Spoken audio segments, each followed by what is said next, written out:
You can start this time. My turn. Yeah. Welcome back. I did a lot of talking last time. In Yeah. fact. It's starting to feel like I'm wearing the old vocal cords out a little bit, so probably find I'm getting a bit deeper and huskier throughout the day. So I also like to shout out to Nathan Mercer. Thank you very much, Nathan, for your help on the Q&A, as well as Paul and Jeff and Andrew and the other guys. Lots and lots of questions coming. There was no way we could keep up with all of these, as well as talking to you guys this way. So thanks very much for the help behind the scenes, guys. So in this section, we're going to focus on the cloud-only software publishing mechanism. And I'll make this a little bit more demo-friendly because obviously a lot of talking, we've got an awful lot of material to get through. So hopefully you're all keeping up and it's all making sense. This section here, we're going to specifically focus in on the software deployment and publishing mechanisms for our devices in the cloud-only configuration. So if we switch to the slide deck.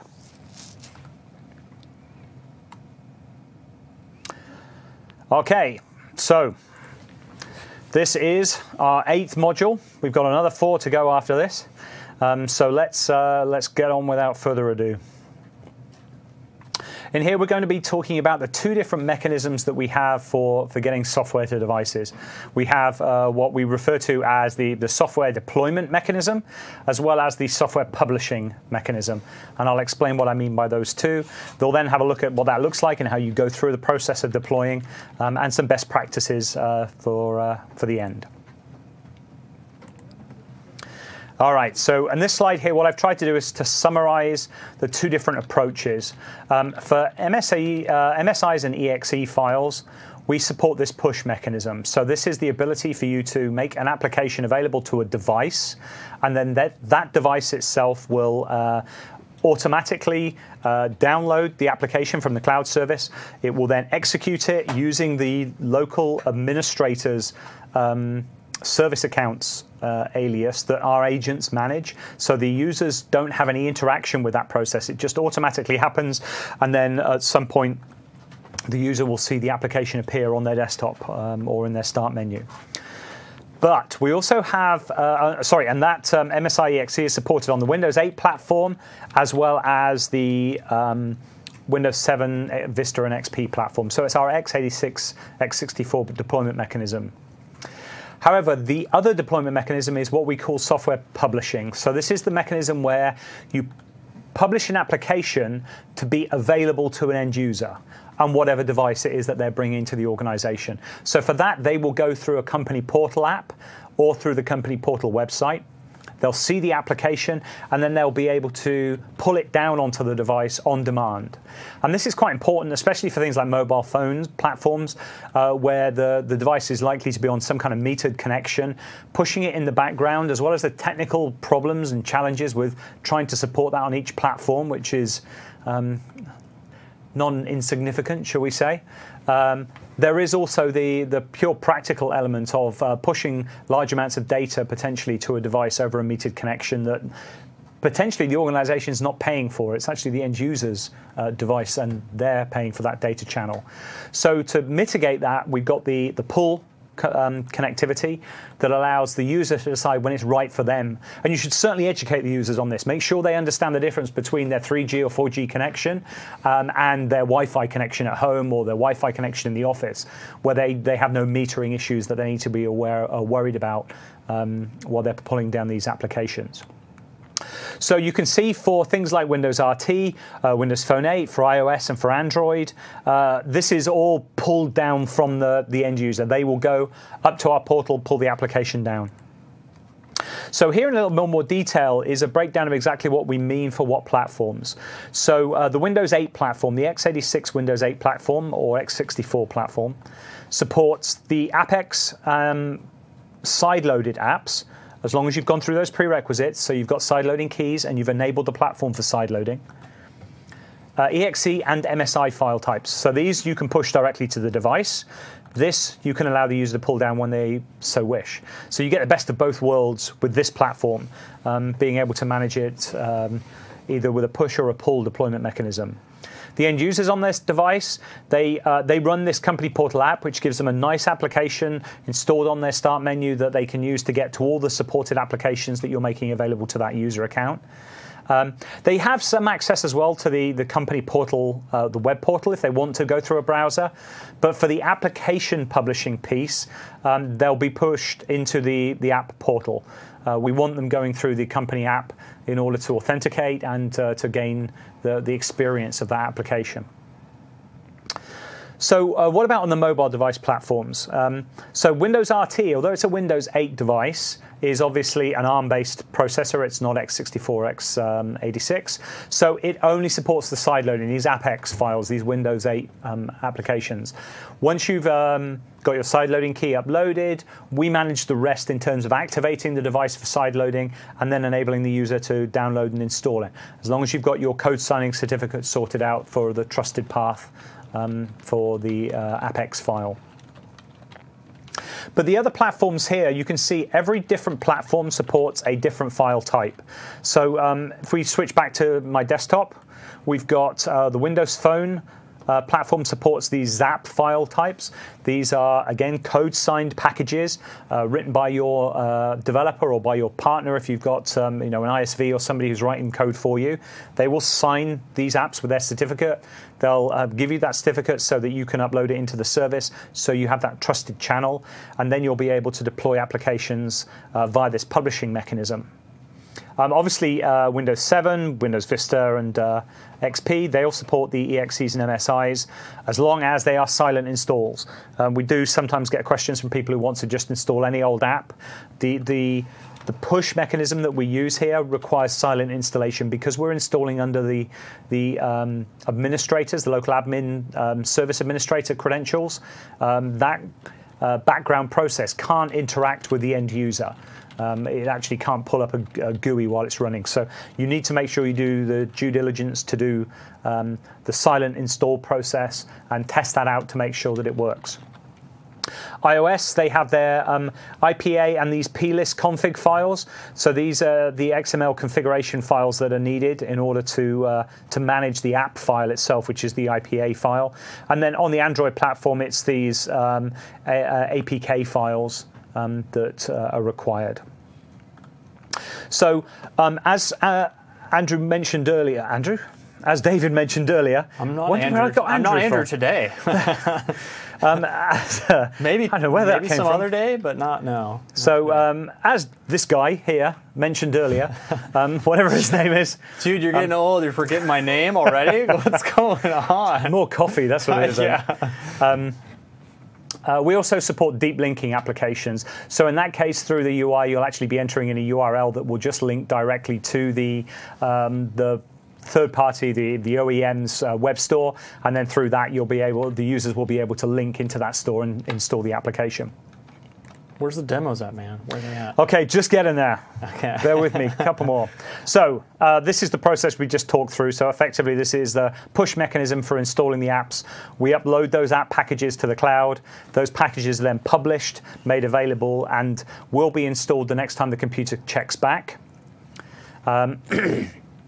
For that, we have to have MSI's EXEs. Note here the restriction on speed. We have hit issues where an application, if it's so large, can take so long to install that it can cause some problems for very low bandwidth connectivity. So the recommended minimum internet connection speed is 768 kilobits per second. So bear that in mind for your PC deployment mechanism. Otherwise, what tends to happen is that it spends so long trying to download these packages, they time out, and it can cause a situation where you'll get an alert on the console saying that the software didn't deploy. So that's the deployment mechanism. We push those apps out. So the next step is to publish. So for this scenario, we're now on the mobile device. The user's going into their company portal, and they are pulling the application directly on the device, whether it's through the browser for an iOS device or through our company portal app on the Windows or RT devices. And to be clear from your comment earlier, when you say push it out, that means you push it out to be available. Right. You push it out. It doesn't mean that you're pushing it down to the device and forcing it on there. It's now up there in the cloud to be pull. Exactly, exactly. It basically appears as an option to them in the company portal. And that's why we're trying to use this terminology. And it is difficult because we're all such in the mindset of, yeah, we do software deployment. That's what our job is, right? For anybody who's working in that space. Software publishing is kind of a different approach, but this is the mechanism of making it available. You put the package out there, and it's up to the users then to go and pull it down when it's convenient to them. So with that, I'm going to switch out of this demo and switch out of the PowerPoint deck and take you into a demo of what this looks like. So back at my console, is it still live? It is still live. There we go. So I don't need to log back in again. So this is the workspace that we're interested in here. So this is our software workspace.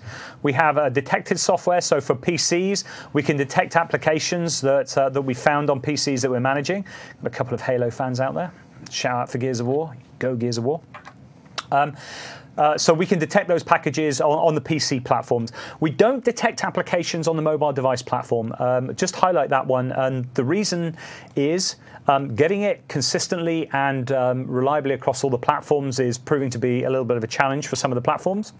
But secondarily, in the BYOD scenario, it opens an organization up to a lot of privacy concerns and issues. If you are automatically discovering apps that they are downloading and using on their own personal device that they just happen to be using for your organization as well, there's some privacy issues that we want to make sure that we get clear and concise so that the users know what they're getting into when they're enrolling these things. So at this moment in time, we track the line of business applications that are deployed to the devices, but we're not tracking their personal apps that they've installed via the public stores.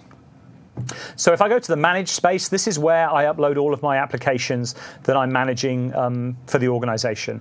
You can see we've got a wide range of different package types here that we're supporting. So all the platforms, we show the file type for Windows platforms, for Windows Phone 8, for iOS platforms, RT devices, they're all in here. So I need to get a version or some version of this package up there and into the cloud. So the way we do that is we have a wizard. I'm on my admin PC at the moment. It's a cloud interface, so I'm in a browser. I could be sat at home doing this. It's anywhere I can get to a web interface. But at this point, when I click on this, I'm actually going to be running an app on my machine. It's going to download. It's actually a WPF app. It's going to install in the background on this machine, and it'll run a wizard for me. So this wizard is going to allow me to create the package that's going back up into the cloud scenario. So first thing I've got to do is make sure that I'm authenticating against the service correctly.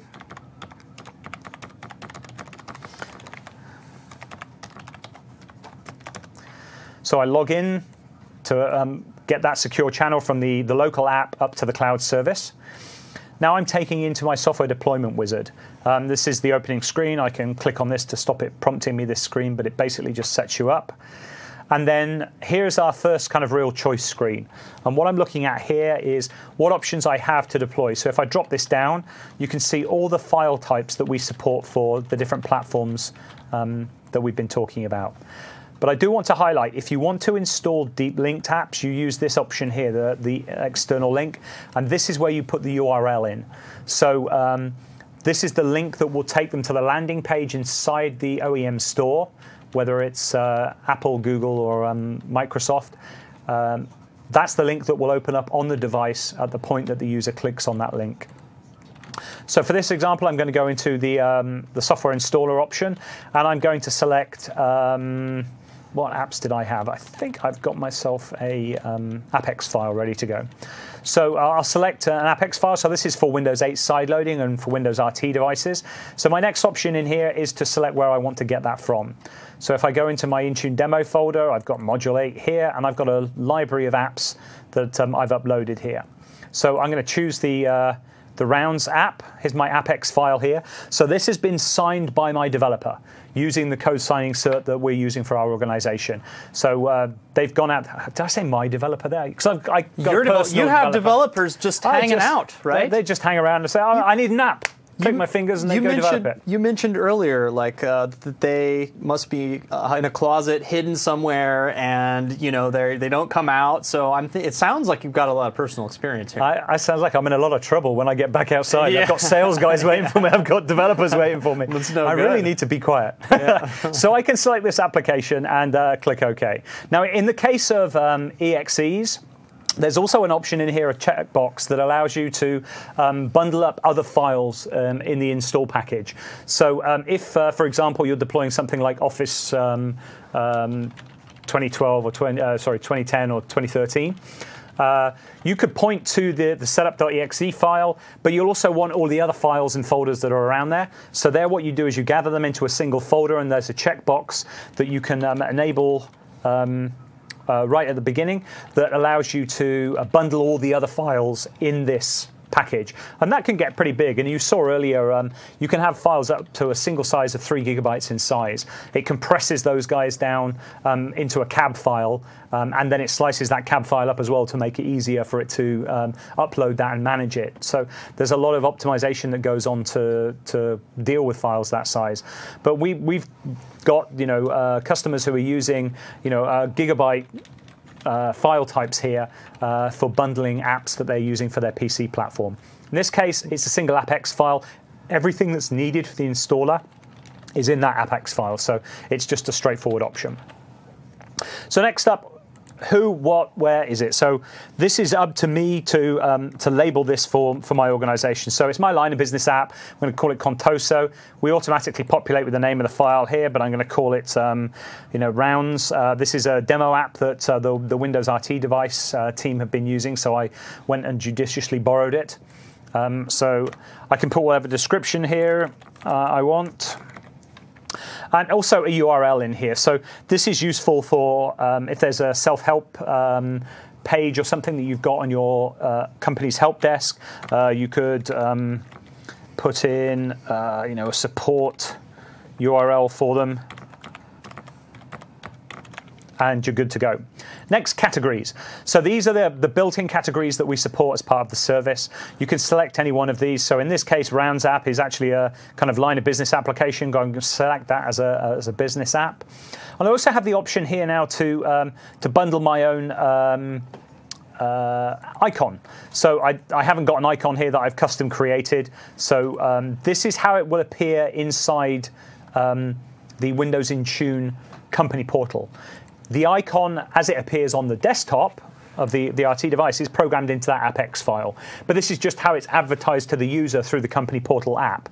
If you don't put anything in here, it's fine. We have a default little star kind of icon that will appear there for them. But if you want to customize it a little bit, make it look pretty, then it's worthwhile just getting that icon file ready to upload. And that's it. I now have my app ready to go. So when I click the upload button, what I'm going to do is I'm going to basically take this application through a process where it's going to compress and encrypt the package. So you'll see that as it goes through, we'll encrypt this file. It's compressing it, and now it's uploading it. So what you have at this point is a secure channel from my PC here up to the Windows Intune Cloud service, and it will take this application and upload it and make it available through that platform. So I'm done. It's uploaded. And it's important to point out at this point that this package is now encrypted, and at no point is it decrypted until it hits the device that it's installing on. So the package is actually secured in the cloud up on in the blob, and you don't have any concerns really about that package being opened up, because it would then invalidate the package. So if I go back to my Manage Console screen, refresh it, I've now got 2 Rounds apps with descriptions in here. So I had one downloaded earlier. One you can see is not deployed. That's my application, okay? So if I select that, the next step is, well, do I want to deploy it? And we do that through our Manage Deployment option. So select the app, and this is where we go back to those user groups that we were talking about earlier. So here I can select my sales group, and or any selection of these groups that I want. I can have multiple groups be added in here. My VIPs are going to be added in here. Select Next. And now I've got the option to choose what I want to happen. I can specifically do not install, so I can block the installation for a user group if necessary, or I can make those available. And there's several options here, and you'll see these highlighted depending on what packages you're working with. So if it's an MSI and EXE, I have the option here to require installation, and that's that deployment mechanism, the push. Yep. But for users here, it's install available. And that means that they can go to the company portal and pull the app down. Click Finish, request is processed, job's done. So now we have it in deployment mode. And I guess the related tangent there, as far as them pulling it down, if, let's say, for instance, they happen to block the App Store, and they have the company app on there, it should still work, other than deep links, which of course would then be linking to the store. So that just to kind of that one little caveat. It's an interesting area. Yeah. There's some challenges there. If your company decides to try and block access to some of these stores, the user experience will vary depending on which way they get to it. And certainly in the case of Windows 8, for example, and Windows RT devices, they need access to that store to get our company portal app. Because we pull that down from the Windows Store. So if that is something that you're concerned about, then let us know through the support channels that that's a problem for you, because our engineering guys are looking at it to see how they can make it available. So even if your security determines no access is allowed for these users, you can still enroll and get the apps that are line of business only apps. Yeah. Some other questions that we have are related to, can you remove apps? Of course you can. Yeah, you can get rid of an app. Now, supersedence of an app, that is a little different story, where we have that in the unified configuration, but when it comes to Intune, we're not quite there yet on that one. But you could certainly remove it and then put the updated one there, right? Right. We do have a lot of questions, kind of in different shapes or forms, but AppV plus Intune. Can you speak to that general arena? Yeah, so in the AppV space, we don't have a mechanism through the cloud to support the streaming piece. So the way we typically address it is we can deploy the AppV client as a standard MSI. That's no problem whatsoever. And then within the client, if your infrastructure is supporting the streaming element through the client, then yes, that is a supported channel, but you gain access to the app through the AppV mechanism and through the streaming of that. We don't actually support the bundling and the direct streaming from an MSI on the device to the AppV infrastructure. We need the AppV client to manage that for us. Okay. Well, I've got more stuff to present. You got more to talk about here? Very quickly, all I wanted to do was switch back to the console for a second, and let me just show you the storage element of this, because you can see here we've got quite a lot of apps already uploaded here. Yep. So I wanted to point out that you can manage your storage through the administration window. If you go into the storage use screen here, then you can see exactly what applications are up there and which ones are taking space. You know, in the case of these guys here, these are all linked to web stores, so they're not using any storage on my service, but these guys do. And we've upgraded our storage as well now. So even in trial, you get 20 gigabytes of storage for trial, whereas it was only 2 before. So it makes it easier for you to really sort of stretch your legs and get this done. You got to give a little shout out there also to Windows Azure, because that's where it's all being stored at. I know. So there we go. Bless them. They've done a wonderful job making this available for us.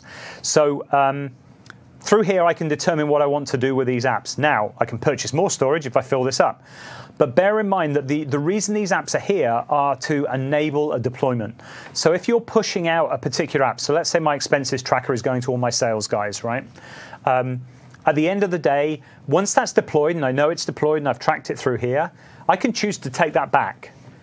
Now, that doesn't mean that I have to take it off of everyone's machine, but it means I've finished with that package in a live deployment right now. So I can remove it here from the storage, and it won't affect the machines that are running it already. It just means that I then can't do another deployment until I upload the package again.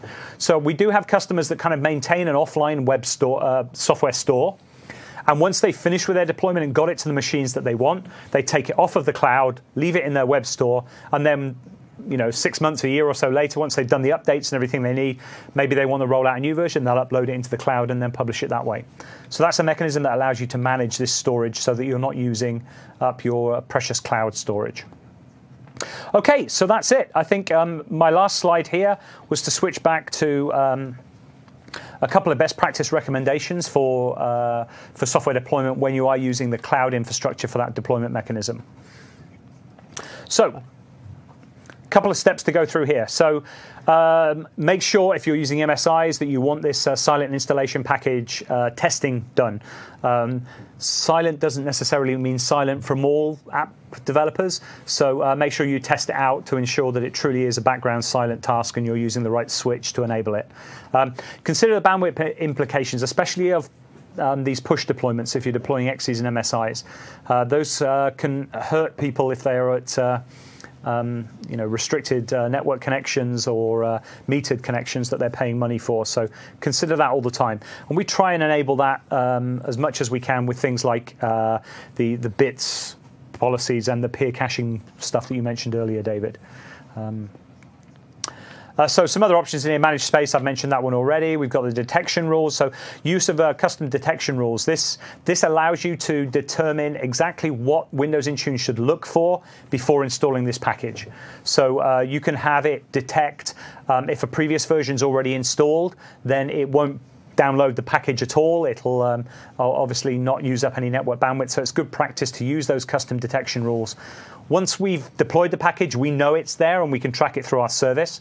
But if you've got users out there that are running, Office that they installed locally for the very first time before you rolled out an Office deployment, make sure you use those custom detection rules to stop them downloading it and trying to reinstall it again. Best practices for the mobile device software publishing mechanism. So just a couple of things here. Plan in advance. This is really putting a nod out to those prerequisites that we were talking about. Make sure you've got the developer certificates in place or that your partner who's providing your line of business applications does.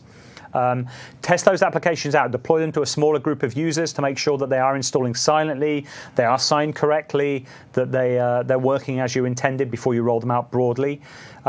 Warn the users about metered links, so educate them as to when they should and shouldn't click on those links and use the company portal app if they want to protect their own personal bandwidth usage. And then finally, publish these deep links. For the first time, you can really use these application store now, not only as a line of business management tool, but also as a central repository, really, of kind of recommended applications that your organization supports. So you can link to those deep link portals or company stores that will allow users to go one place on this device. We recommend OneNote. The link client's a great client to use. So you can create that central list of recommended apps as well as the line of business apps for the users. And that is it for my section. All right, well, that's a wrap for that section. And then we are going to now switch over to mine. So stay tuned.